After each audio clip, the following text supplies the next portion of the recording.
तो ये राजस्थान के उस गरीब बच्चे के साथ न्याय नहीं होगा।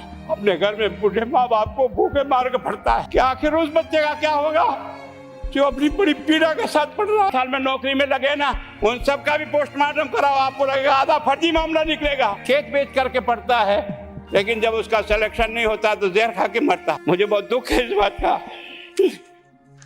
क्या होगा इसको लगाने वाला दोषी कौन है, जिसके कारण से पेपर जो है ना काट करके निकाल दिया। एक नहीं, हम 25 पेपर बना सकते हैं। हमने शिक्षा के मंदिर को भ्रष्टाचार की भट्टी में जलाकर खाक कर दिया। इस बीमारी का इलाज चाहिए बच्चे को, कानून से नहीं होगा। 5 वर्ष से कम नहीं होगी, किंतु जो 10 वर्ष तक हो सकेगा, और जुर्माना जो 10 लाख रुपए से कम नहीं होगा, किंतु जो 10 करोड़ तक हो जाएगा। अब इस 10 करोड़ का चश्मा दिखा देने से अपराधी को डर लग जाएगा। जुर्माना न भरने के कारण से 2 साल की और सजा बढ़ जाएगी। तो ये सारे प्रोविजन करने मात्र से क्या, मैं सोचता हूँ इस बारे में थोड़ा सा आप सोचो। और कानून लाने के लिए आपने जो तर्क दिया ना, वो तर्क दिया है कि बजट प्रस्ताव के साथ संलग्न उद्देश्य और कारणों के कथन किया कि उक्त अधिनियम 1992 3 दशक से भी अधिक पुराना है। तो पुराना बेकार है, हम जैसे पुराने हो गए तो फेंकने लायक हो गए ना। मतलब जो कानून आपके पास है, उसी कानून में अगर कुछ और सख्ती करनी थी, कुछ धाराएं उसमें जोड़नी थी, कुछ बढ़ाना था, घटाना था, उसी को कर लिया जाता, उसमें क्या अंतर पड़ जाता। लेकिन आपने इसमें जो है ना, ये कहकर के इस दौरान इस मुद्दे से संगठित अपराध के आयाम का रूप ले लिया। ये संगठित अपराध क्यों हुआ? ये संगठित अपराध को अगर ठीक करना है ना, तो जितने कोचिंग संस्थाएं जो चल रही ना, इनका पिछले 8 साल का रिकॉर्ड निकलवाओ। अगर कुछ करने की मंशा हो तो, नहीं हो तो कुएं में डालो, कोई चिंता की बात नहीं। जो डूबना है प्रदेश को तो डूबेगा। मतलब 10 वर्ष में, चाहे मेरा सरकार रही हो चाहे आपकी रही हो, किसी में स्वयं शिक्षा मंत्री हूँ, अपराधी होऊंगा, कोई चिंता की बात नहीं।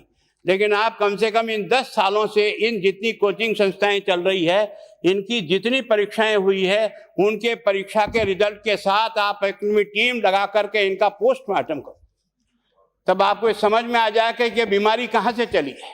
ये बीमारी इन व्यवसायियों के थ्रू चली है। मैं और आप पेपर आउट करेंगे, पेपर लाऊंगा, 5 लाख दे दूंगा, 8 लाख दे दूंगा। मैं क्या 2 करोड़, 5 करोड़, 8 करोड़ दे सकता हूँ क्या भाई? ये सारे के सारे जो पैसे देने वाले बड़े बड़े दिग्गज लोग हैं, जो कोई 10 करोड़ में पेपर ले जाता है, कोई 3 करोड़ में ले जाता है, कोई 2 करोड़ में ले जाता है, फिर अपने कोचिंग संस्थान में रिजल्ट लाता है, और उसके बाद बड़े बड़े पोस्टर बाहर लगाता है, मेरा 100% सिलेक्शन। ये है बीमारी की जड़। अगर मार करना चाहते हो तो यहाँ करो, तब तो जाकर के इसको कोई रोक सकोगे। बाकी से केवल मन को संतुष्ट करने का काम करो, तो ये राजस्थान के उस गरीब बच्चे के साथ न्याय नहीं होगा, जो बड़ी मुश्किल से पढ़ता है। अपने घर में बूढ़े माँ बाप को भूखे मार के पढ़ता है, और उसके बाद परीक्षा के लिए जाता है, रोता हुआ घर लौटता है। क्या दुख नहीं होता है? हम लोगों के मन में कोई रहम नहीं है कि आखिर उस बच्चे का क्या होगा जो अपनी बड़ी पीड़ा के साथ पढ़ रहा है। इन सारे पैसे वाले लोगों के पास में आपने सारी सरकारी नौकरियों को भेज दिया। मैं बहुत कड़वा सच बोल रहा हूं। आज जो पिछले 8 साल में नौकरी में लगे ना, उन सब का भी पोस्टमार्टम कराओ, आपको लगेगा आधा फर्जी मामला निकलेगा। कोई है नहीं, कोई सोचने वाला है इस पर कि आखिर उसके दर्द को कौन जानेगा? है ना। जिस प्रकार से हमने परीक्षा के माध्यम से इन पैसे वाले लोगों को उतार करके सारे के सारे उन गरीबों की आशाओं के ऊपर पानी फेर दिया। रात और दिन पढ़ता है, भूखा प्यासा पढ़ता है, घर बेच करके पढ़ता है, खेत बेच करके पढ़ता है, लेकिन जब उसका सिलेक्शन नहीं होता तो जहर खा के मरता है। कोई इस पीड़ा को समझने के लिए तैयार नहीं है। और हम इस कानून को ला करके दुनिया को बताना चाह रहे हैं कि हमने इतना बड़ा कानून कर दिया, इस कानून से कुछ भी नहीं होगा। मैं आज आपको कह रहा हूं, ये जो आपने नए प्रावधान जोड़े हैं, मैं सोचता हूं कि मुझे कुछ बोलने की इच्छा नहीं, मुझे बहुत दुख है इस बात का। क्या होगा ये?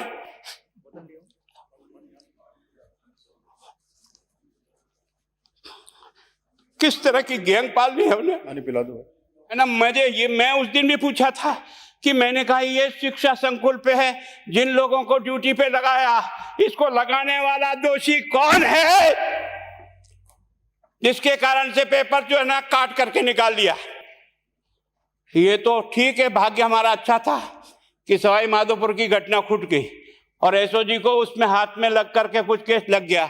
अगर वो केस नहीं लगता तो आज आपकी सारी नौकरी पर इन सब बड़े बड़े दलालों के स्कूल में पढ़ने वाले बच्चे होते और मेरा गरीब का बच्चा अपना घर लौट के जाता। क्या दुर्भाग्य है।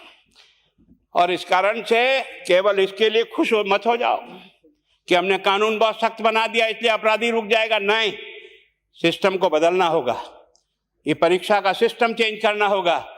मैं सोचता हूं कि क्या हम इतने अक्लमंद बैठे हैं, क्या इस व्यवस्था को चेंज नहीं कर सकते?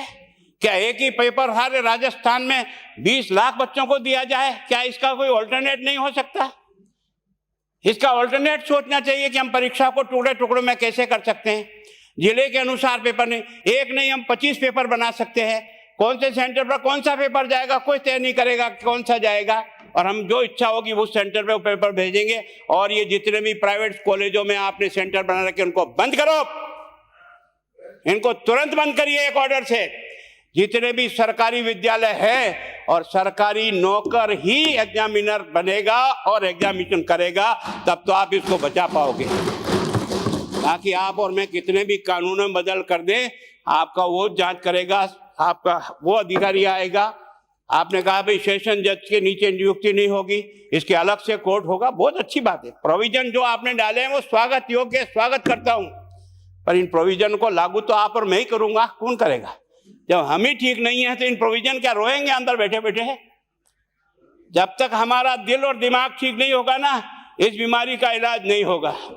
हमने शिक्षा के मंदिर को भ्रष्टाचार की भट्टी में जलाकर खाक कर दिया। दुर्भाग्य हमारा, जहां से कोई आशा की किरण दिखती थी उस गरीब को कि चलो मैं अपनी मेहनत से आगे बढ़ जाऊंगा, लेकिन अब वो निराशा में आ गया। उसको लगा कि अब कोई रास्ता नहीं है। और इस कारण से मैं सोचता हूं कि आप जिस भावना से लाया, मैं आपकी भावना की इज्जत करता हूं, लेकिन केवल आपकी भावना इन बेईमानों को नहीं रोक सकेगी।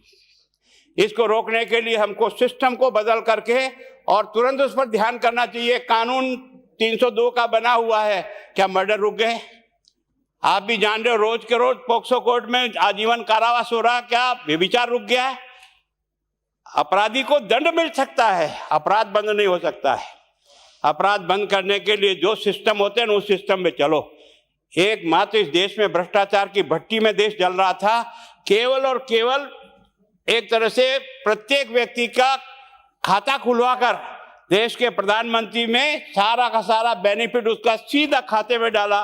बेईमानों को चोट लगी नहीं लगी, उस तरफ अपना दिमाग बचाओ, उस तरफ अपना दिमाग लगाओ कि इस बीमारी का इलाज कहाँ है और कैसे हो, इस बारे में चिंता करने की कोशिश करो। मैं कई बार इधर सीकर और इधर गया तो मैं सोचता हूँ कोचिंग संस्थान की बिल्डिंग देंगे ना तो टोपी गिर जाए नीचे से। क्या चीज़ है यार, भगवान ने क्या लक्ष्मी वहीं बरसाई है। और जो बाकी संस्थाएं हैं उसका कारण यह है कि हमने अपनी दुकान को इतनी कमज़ोर कर दी है कि जहाँ बच्चे अच्छी तरह से शिक्षा लेकर के हम जैसे गरीब पढ़ करके यहाँ आ गए, अब वो रास्ते नहीं हैं। और इस कारण से मेरी बहुत विनम्र प्रार्थना है, इस बीमारी का इलाज चाहिए बच्चे को, कानून से नहीं होगा, कानून के अलावा होगा, और उसमें आप करें। धन्यवाद। Thank you. माननीय मंत्री महोदय।